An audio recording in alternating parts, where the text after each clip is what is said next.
po mga kaibigan, mga kababayan. Ito po, nandito po tayo ngayon sa Dallas. Ito po yung AT&T Stadium. Dito po naglalaro ng football ang Dallas Cowboys sa Texas. Tingnan po natin kung makapasok po tayo dyan sa big stadium na yan. Yan po ay $1.6 billion nung ginawa. So tingnan po natin kung makapunta tayo sa loob. Samahan niyo po ako.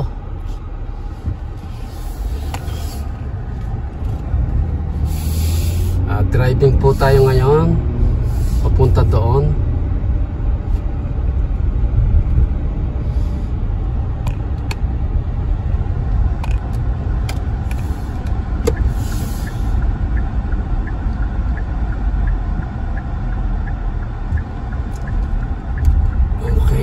Masyadong mahangin po.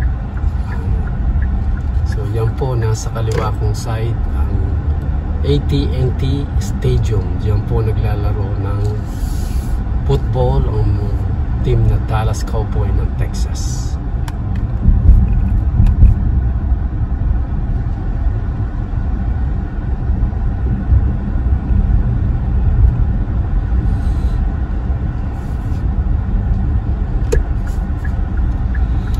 Sana bukas po sila ngayon. Sana bukas at nang makapasok po tayo.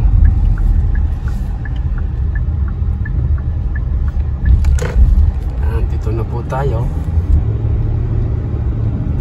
Bukas may mga sasakyan po. Hanap lang hanap lang po tayo ng parking lot. Mapagparadaan.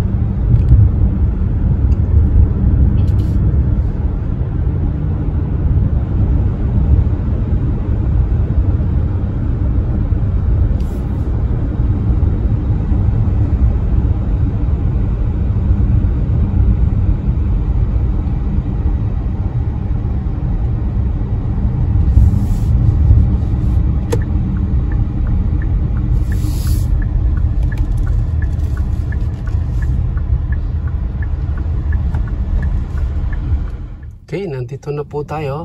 Baba tayo at tingnan po natin kung makapasok tayo sa loob.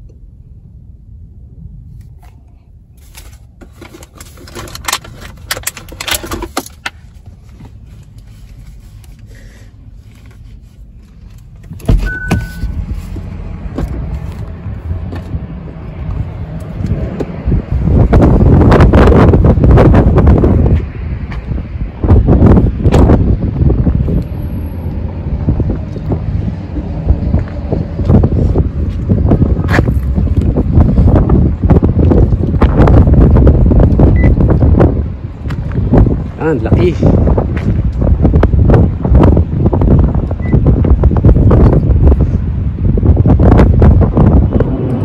Hello po mga kaibigan, mga kababayan. Ito, nandito na po tayo sa AT&T Stadium dito po sa Dallas, Texas.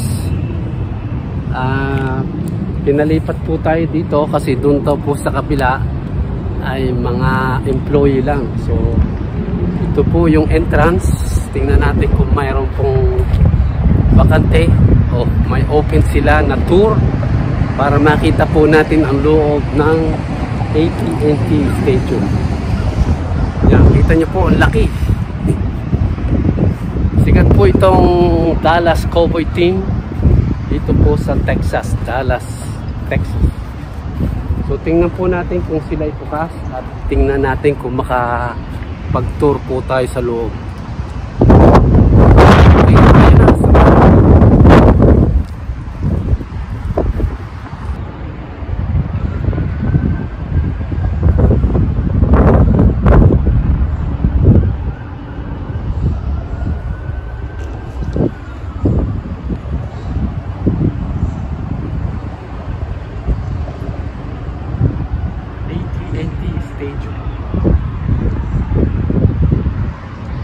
Dito muna po tayo sa labas. Tingnan natin muna ang labas.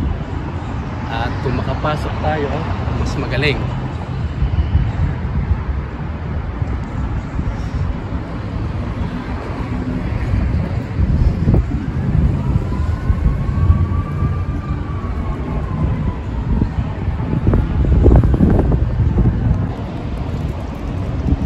So yeah, meron pong Lowe's. Laki. Ito po ang Dallas Cowboys AT&T Stadium. Yan.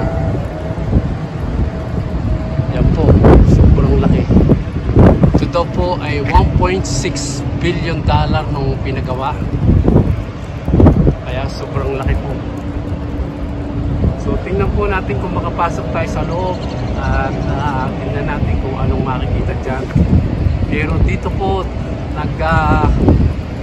laro ng football ang Dallas Cowboys team.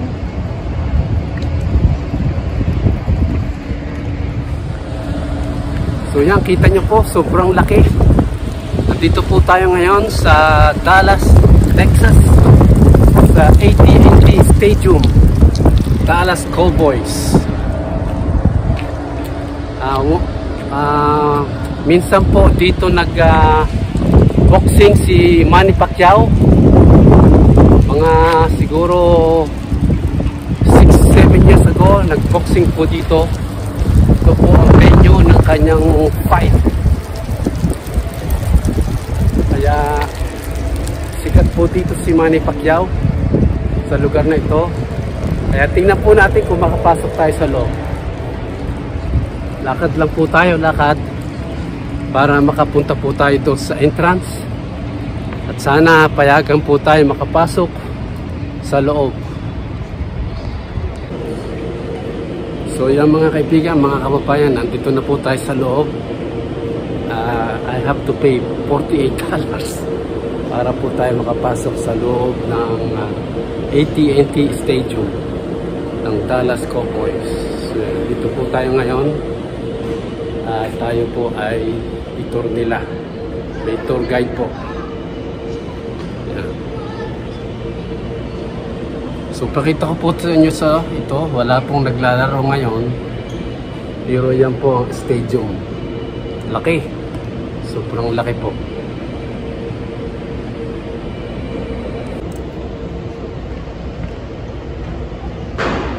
Yan. Meron pong malaking screen doon sa taas.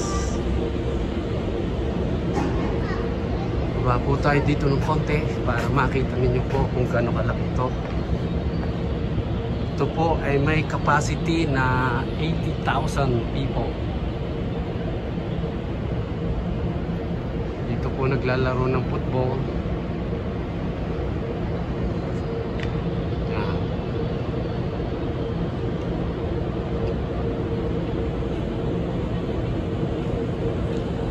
$1.6 billion nung ginawa po ito. It's huge.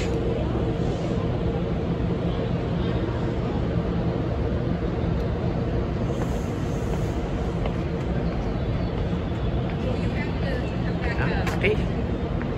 Sorry.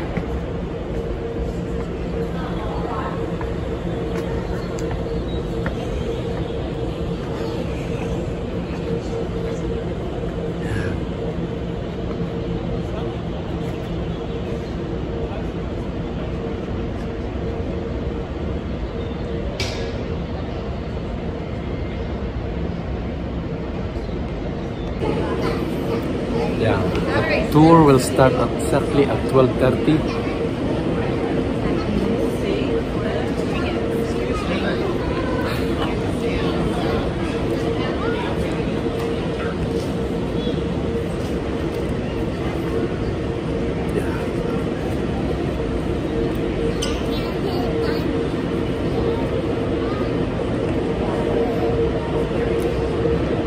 Dito po tayo ngayon sa AT&T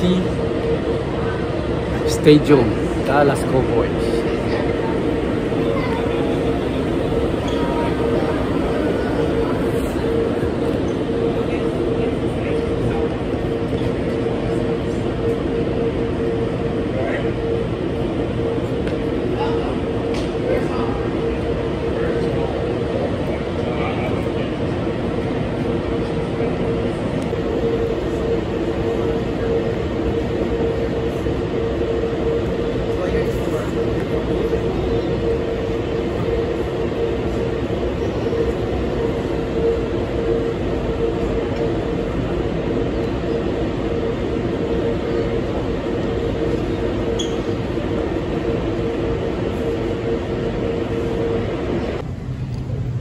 Inside here, there's a restaurant, cafe, clubhouse.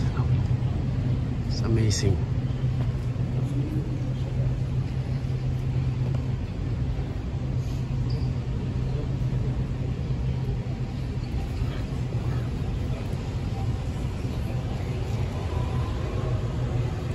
Alright, so this is one of the 10 private club areas in the stadium. So there are several above us, one below us. This is for anything, including the City Council of Arlington is meeting here today, that are right above us. And so we use as many spaces as possible all throughout the year. Now, at 59,000 square feet, it's a huge roof, but it has to look kind of pretty because we want people who are here to be reminded, you know, that this is a really great space, but it's still a football stadium. But you're going to notice some cool features like the amount of televisions. Over 3,500 puts us in the game. Okay, mga kaibigan, mga kababayan, nandito na po tayo sa Kaitaisan. Kaitaisan. This is the top, rooftop. Rooftop.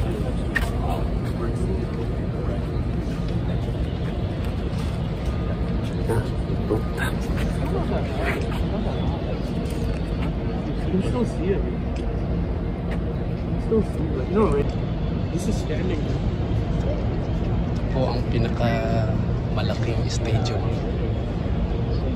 See the Ohio State? The biggest stadium here.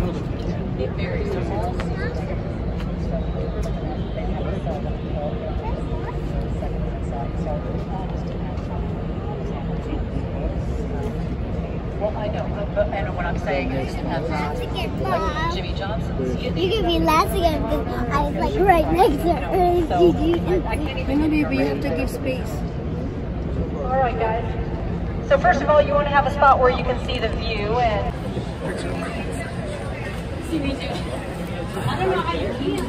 Right now we are in the suite area. Really nice. Plenty of seats. Plenty of seats for everyone. This is how you want to watch football. Really nice.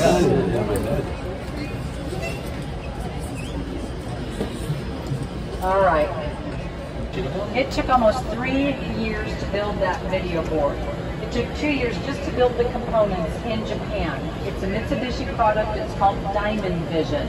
Those components were shipped here, and it took 8 more months to build on site. The first thing we did on the concrete below is build a 7-story steel structure. We filled it with sandbags until it was 1.2 million pounds. That's the weight of the video board.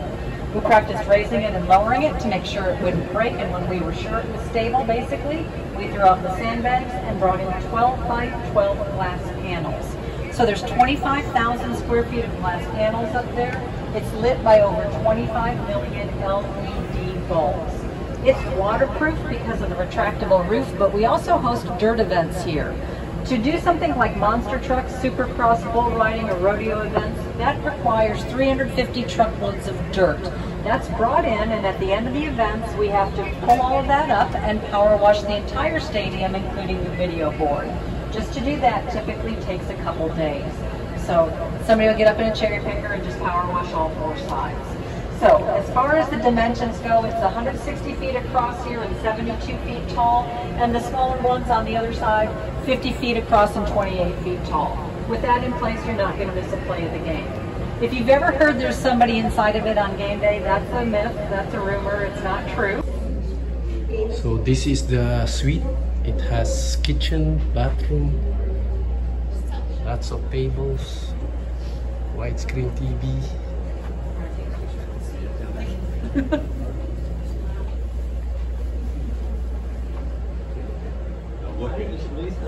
Here we go.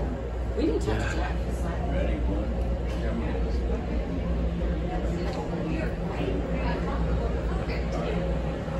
Is that good?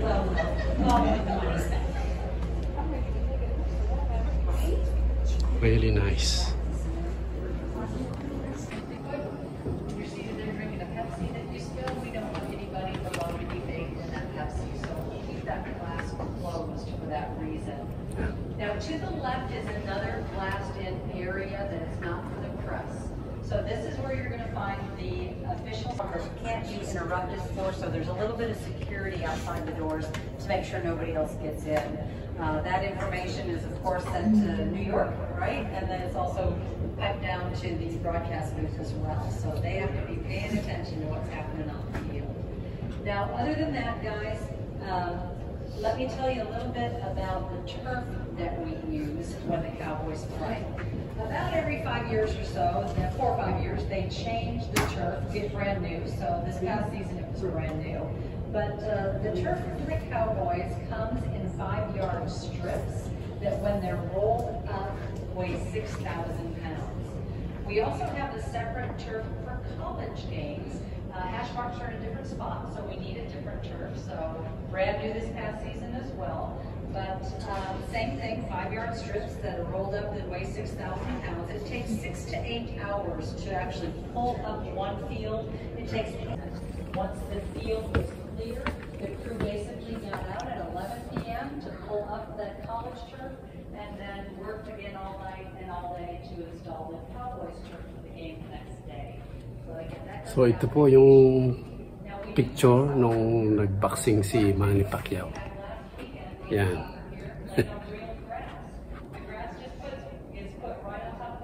Yan. So meron pong picture frame dito nung pong naganap ang boxing ni Manny Pacquiao. Yan po.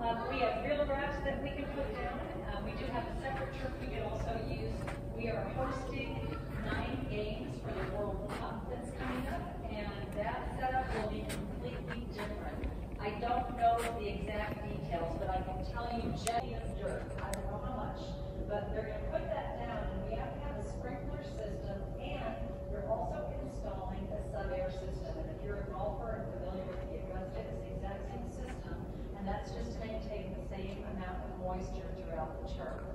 So, Yan, dito po tayo sa ilalim, sa basement, kung saan naglalakad ang mga football player. Punta po sa kanilang locker room.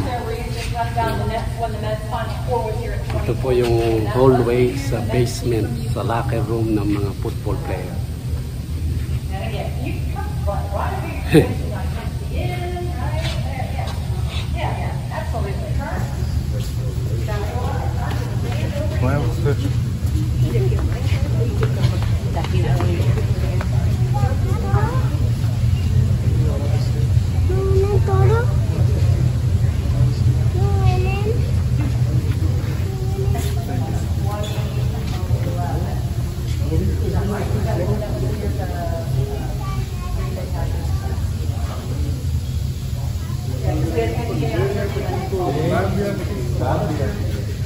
For a while, but let me fill you in on the details here.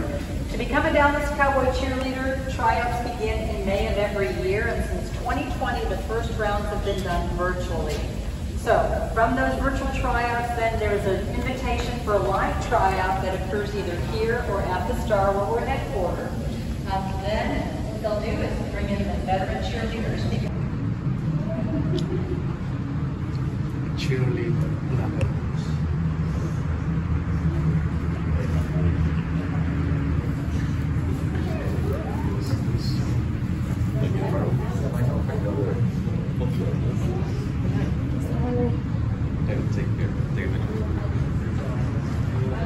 All right. So you have to be 8. What that means is the oldest to ever try out for the Dallas Cowboy cheerleaders, a 55-year-old grandmother. Now, it's impressive, right? She made it really far into the process and might have made the team, but you know what happened? Guys, I pulled my hamstring and became a tour guide. All right? Yeah, right, yeah, right. That 55-year-old grandmother might have made it except for the time commitment. Because to be a cheerleader, it's considered a part-time job. In addition to being cheerleaders, then many of these young women have full-time jobs or tons of equipment. Load that into the locker room, bring in 1,500 towels, and then place a chair in front of each locker for each player. When that's done, the locker room literally is locked down tight with a shade and padlock. They're riding a bus here. Mga kaibigan, mga kababayan, pasok po tayo dito sa Dallas Cowboy Locker Room. South side of the stadium, and it's kind of like the Oscars with a red carpet. You know where the Cowboys are coming in because they've got blue turf coming walking out, all right? So pretty easy to figure out what door they're coming through. But once they get into the locker room, then everything's ready for them, and then of course they got on the first course of the house. We're gonna go inside the locker The room. chairs are placed in front of each of those lockers. The reason being, those lockers inside are right here. I'm happy to see those for you.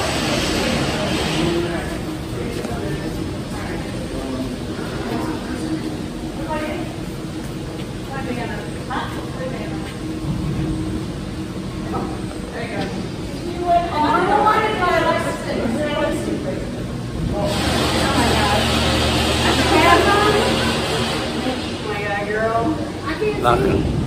Okay, they're good. We're good. We're gonna make this work. You're funny. Yan, dito po tayo sa loob ng locker room ng football player ng Dallas Cowboys. Yan.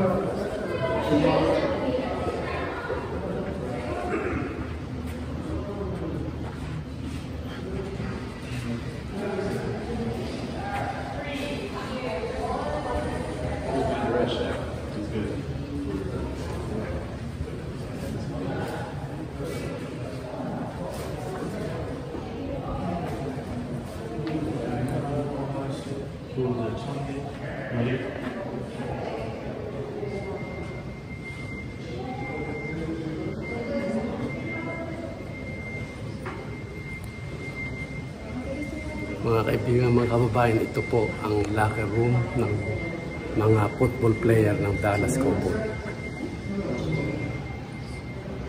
Photographs above the lockers, those are players who've been in the Pro Bowl 3 or 4 times, and for the Cowboys, Jason Witten and Bob Lilly have the most appearances with 11 each.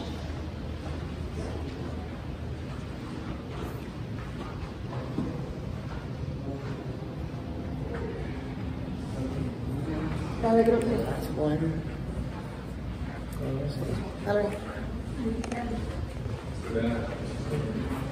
Locker room ni Dak Prescott, yung pong quarterback. Yan.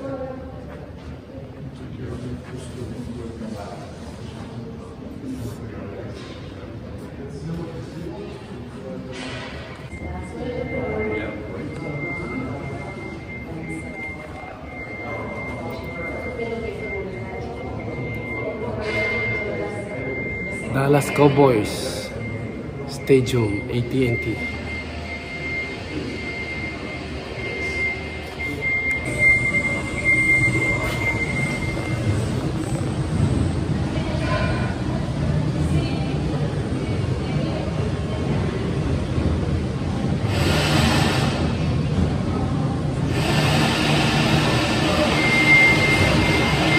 Check out the view.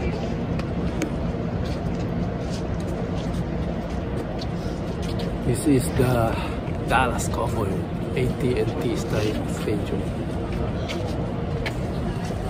Yeah, it looks different from down here, right? It's humongous.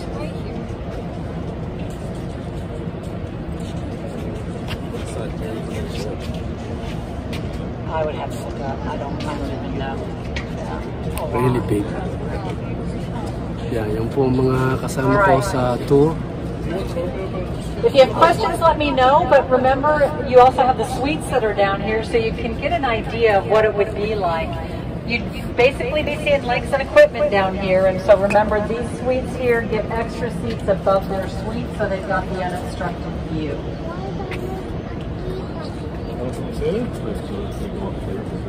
Yeah, so there's, they would be actually over further, because you see the plastic. They don't recognize who you are. Yeah. And so a lot of times you'll watch the game and you'll see that it looks like there's a whole bunch of empty seats. It's usually the suite holders seats that are empty, yeah. Like, why is there so many empty seats on the 50-yard line? Well, they're suite holders, that's why.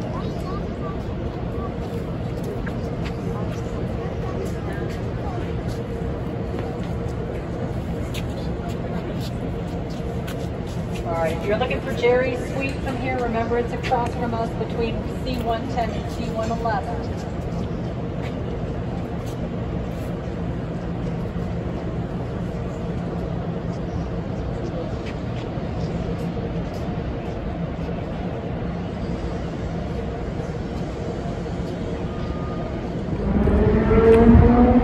So yan po mga kaibigan, mga kababayan, natapos na po yung tour dito po sa AT&T Stadium ng Dallas Cowboys, Dallas, Texas.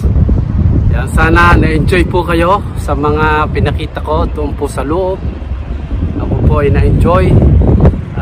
I took advantage na narito naman po tayo sa Dallas, kaya pumasok po tayo doon sa stadium para makita ito pong pinakasikat na stadium. $1.6 billion po ang pagkakagawa niya, kaya na-enjoy po ako. Sana kayo din po.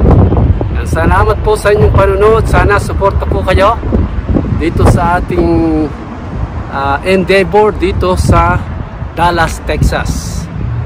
Maraming salamat po. Sana tuloy-tuloy po yung suporta at nawa po yung pagpapala ng Panginoong Diyos ay laging sumainyo. Ingat po kayo at lagi nyo po tatandaan, God loves you and Jesus died for you. See you soon. Bye-bye.